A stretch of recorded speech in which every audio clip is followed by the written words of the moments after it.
सुदन गुरुङले आन्दोलन भड्काउन गएको होइन भनेका छन्। पानी बाँड्ने भूमिकामा त उनी छँदै थिए।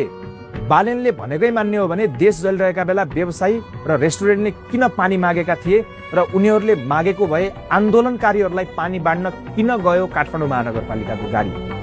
उनले समयमै दमकल सक्रिय भएको बयान पनि दिएका छन्, तर आफैले सिंहदरबारमा चाहिँ राति 8 बजे मात्र दमकल पुगेको भनेर सामाजिक सञ्जालमा स्वीकारेका छन्। यसबारे किन झुट बोले? अर्को विषय, शान्तिपूर्ण आन्दोलनमा पनि समर्थन, संसद विघटन गराउने, कोसँग कसरी वार्ता गर्ने र के गर्ने भन्नेमा सबै ठाउँमा भूमिका रहने, प्रधानमन्त्री छान्न समेत भूमिका रहने, सुरु पनि गर्ने अन्त्य पनि गर्ने, तर त्यस बीचको जिम्मा नलिने अभिव्यक्ति के सामान्य मात्रै हो? यस्ता कैयन प्रश्न आयोगमाथि खडा भएका छन्। सुदन गुरुङको सन्दर्भ, उनले आन्दोलनकारीहरूलाई रोक्न र संयमित बनाउनतर्फ नै आफ्नो ध्यान रहेको थियो भनेका छन्। तर 23 गते यति ठुलो आन्दोलन हुँदैछ भन्ने पूर्वानुमान सुदनलाई कसरी भयो ताकि उनले जिल्ला जिल्लामा पानी बाँड्नकै लागि कम्युनिकेसन च्यानल बनाएका थिए? यो हेर्नुहोस्। सपोज काठमाडौँमा हुन्छ, तपाईँले काठमाडौँमा थिच्नु भने काठमाडौँको अपडेट्सहरू तपाईँले पाउनुहुन्छ, पोखरामा हुन्छ भने पोखराको अपडेट्सहरू पाउनुहुन्छ।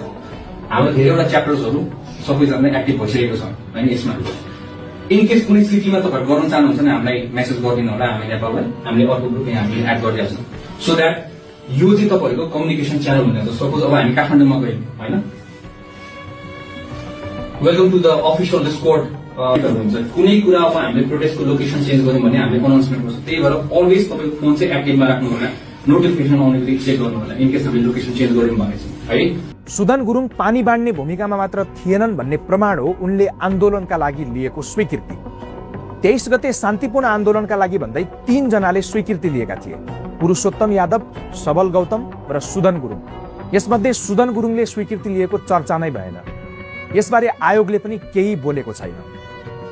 24 गते सडकमा हिँडिरहेको र उनले सिंहदरबार जलेकोमा खुसी मनाएको भन्दै सामाजिक सञ्जालमा सार्वजनिक भएको भिडियोबारे उनले भनेका छन्, त्यो भिडियो प्रदर्शनकारीलाई आगजनी नगर्न सम्झाएर फर्किएका बेलाको हो।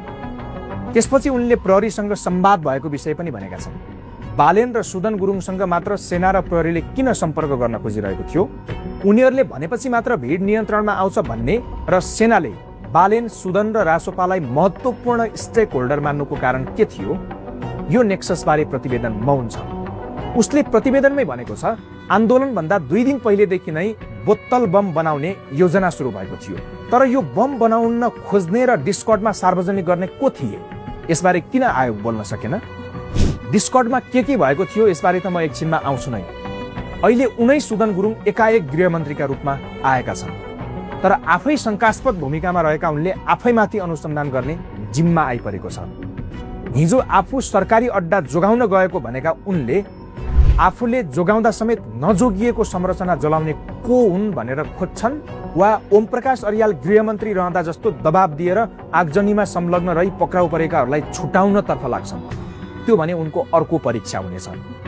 आयोगले भ्रामक प्रचारहरू गर्नमा टङ्क ढकाल भनिए पनि टङ्क खनाल, सुजन ढकाल, शिव परियार, हिमेश पन्त र भाग्य न्यौपानेले भ्रामक प्रचार गरेर भिड उत्तेजित बनाएको बताएका छन्, जबकि कार्की आफैले यस्ता उत्तेजित अभिव्यक्ति दिएका थिए। पत्रकार राजीव खत्री, जसले रवि दाइलाई जेलबाट निकालौं भन्दै फेसबुकमा लेखेका थिए, उनीबारे प्रतिवेदन किन मौन बस्यो?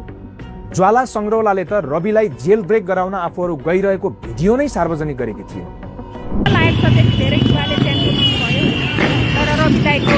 रवि दाइलाई जेलमा सुरुमा हाल्न जाने चाहिँ फर्स्टमा हामी 2 जना थियौँ। हाम्रो दिनेश राई सर र म यसरी नै मैले बाइकमा लाइट दिइराखेको थिएँ होइन। मेरो लाइट हेरेर धेरैजना युवाहरू यही मनिष शाह, डीपी अर्याल लगायत नेताहरूको लाबालुस्कर सहितका केही फुटेज र डीपी अर्यालको खास गरी टेलिफोन सम्पर्क गर्ने सवालमा उनको पनि भूमिका रहेको र रविको जेल ब्रेक गराउनकै लागि उनीहरू सक्रिय रहेको दाबीबारे आयोग किन चुपचाप छ? रविले पनि बयानका क्रममा कारागार प्रशासनले नै तपाईँकै कारण भिड नियन्त्रण हुन्छ भनेपछि एक रेस्टुरेन्टमा गएर समर्थकलाई संयमित रहन अपिल गर्दै सम्बोधन गरे, मलाई कारागार प्रशासनकै निर्देशनमा भिडको जिम्मा लगाइयो र जबरजस्ती बाहिर पठाइयो भनेर भनेका छन्। तर नक्खु कारागारका जेलर सत्यराज जोशीले रवि लामिछानेलाई छोड भन्ने नारासहित कारागारको मुख्य गेटमा ढुङ्गा मुढाएर तोडफोड गर्दै आक्रमण सुरु भएको, भिडले रविलाई लक्षित गर्दै आक्रमण गर्न थालेपछि अरू कैदीलाई अस्थायी रूपमा मनोसामाजिक अपाङ्ग बन्दी अस्पतालमा सारिएको र रवि आफैले भिडलाई सम्झाउने प्रयास गर्छु भन्दै माइक मागेको विषय लेखिएको छ। सुरक्षाकर्मीले सम्झाउन पठाएको तर भिडले कारागारबाट उनलाई बाहिर लगेको भनेर उनले बयान दिएका छन्। अरू कर्मचारीले लुकेर ज्यान जोगाउने प्रयासमा रहँदा आफूलाई अत्यधिक डर धम्की दिई जीवन मरणको त्रासमा पारेर एक अज्ञात पत्रमा हस्ताक्षर गर्न बाध्य पारेको भनिएको छ। आयोगले पनि रवि पत्र नै लिएर कारागारबाट बाहिर निस्किएको भनेको छ, तर जेलरलाई दिएको दबाब के हो भन्ने बारे भने गुमराहमै राख्यो। रवि भागेपछि नै अरू 12,440 कैदी भागेकाले कैदी भगाउन भूमिका खेल्नेमाथि कारबाही सिफारिस पनि गरेको छ। राष्ट्रिय स्वतन्त्र पार्टीले पनि सुरुमा जेलबाटै रविको हस्ताक्षर सहित आन्दोलनमा ऐक्यबद्धता रहेको पत्र पठायो। 24 गते त सांसदहरूलाई सामूहिक राजीनामा दिनै भनिएको थियो। बालेन पनि त्यस्तै गतिविधिमा देखिएका थिए। तर यो एक दिन 24 गतेको घटनाबारे कसैलाई पनि जिम्मेवार बनाउन आयोगको समय नपुग्नु आफैमा आश्चर्यजनक छ। सुशीला कार्की र ओमप्रकाश अर्याल दुवै आन्दोलनदेखि सरकारको नेतृत्व गर्दा र बाहिरिँदासम्म पनि सँगै रहेका पात्र हुन्। उनीहरूले राष्ट्रिय झण्डा ओढेर आन्दोलनकारीहरूलाई संयम रहन एउटा भिडियो सन्देश नै जारी गरेका छन्। अर्को भिडियोमा अर्यालले नेताहरूलाई लक्षित गर्दै उनीहरूलाई भाग्न दिनुपर्छ, मार्नुपर्छ भन्दा मार्नु चाहिँ हुँदैन है भन्दै सुशीलाले भनेको सुनिन्छ। यो भिडियो के थियो? एआई थियो या रियल? आयोगले 24 गतेको घटनाको छानबिनको सन्दर्भमा भन्छ, सीसी क्यामेरा फुटायो, त्यसकारण अनुसन्धान गर्न समस्या भयो। सीसीटीभीमा देखेर गरिएको अनुसन्धानका आधारमा त 100 जना भन्दा धेरै हिरासतमा गइसके। सीसीटीभीकै भर पर्नुपर्ने हो भने आयोग किन चाहिन्थ्यो?